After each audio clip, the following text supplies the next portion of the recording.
Mephisto மார்வலின் சாத்தான். S, மார்வலில் ஒரு பெரிய காஸ்மிக் என்டிட்டி கொண்ட ஒரு பீயிங்னா அது மெஃபிஸ்டோ. ஸோ இந்த மெஃபிஸ்டோ வந்து இந்த கதையில் வந்து ஒரு முக்கியமான பார்ட், முக்கியமான ஒரு கேரக்டர் ஆர்க் இருக்குது. என்ன கேரக்டர் ஆர்க்குன்னு பார்த்தீங்கன்னா, தேனோஸ் கூட ஒரு ஆலையாக ஒர்க் பண்ணுவான். லைக் அசிஸ்டன்ட் மாதிரி. ஏதாவது புகழ்ந்து தள்ளுறது, மேனிப்புலேட் பண்ணுறது, இந்த மாதிரி நிறைய விஷயங்கள் பண்ணுவான்.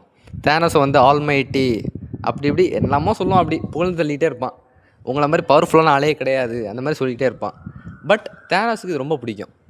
தேனோஸ் பார்த்தீங்கன்னா என்ன மோட்டிவ், எதுக்காக இந்த மொத்த யூனிவர்ஸையும் ஹாஃபாக எலிமினேட் பண்ணணும்னு நினைக்கிறாருன்னு பார்த்தீங்கன்னா ஒன்றுமே இல்லைங்க. ஜஸ்ட் அவரோட கேர்ள் ஃப்ரெண்டை இம்ப்ரெஸ் பண்ணுறதுக்காக. எப்படின்னா, டெத்துக்கு வந்து இந்த அளவுக்கு ஒரு பயங்கரமான ஒரு எலிமினேட் பண்ணிட்டு மொத்த half of the universe eliminate பண்ணிட்டா டெத் வந்து இம்ப்ரெஸ் ஆயிடுவான்னு நினச்சி இப்படி பண்ணுவார்.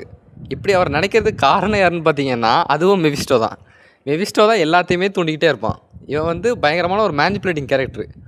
ஸோ இவ்வளோத்தையும் பண்ணிகிட்ருக்கிறார்ல, இதெல்லாம் வந்து டெத்துக்கு வந்து பிடிக்கும்னு நீங்கள் நம்புறீங்களா? இல்லைங்க. டெத்து வந்து சத்தியமாக இதெல்லாம் பார்த்து இம்ப்ரெஸ்ஸே ஆக மாட்டாங்க. இம்ப்ரெஸ்ஸே ஆகாமல் சத்தியமாக தேனோஸை வந்து பார்க்குறது கூட மறுப்பாங்க, பார்க்க கூட மாட்டாங்க. அந்த அளவுக்கு இருந்துருவாங்க. என்னன்னு பார்த்தீங்கன்னா, தேனோஸ் வந்து இந்த அளவுக்கு எஃபர்ட் போடுவார்.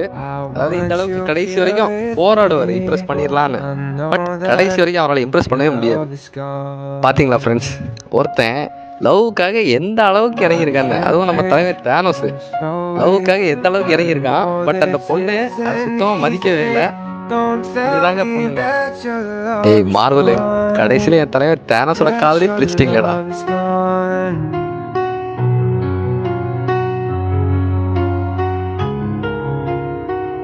Don't tell me that your love is gone.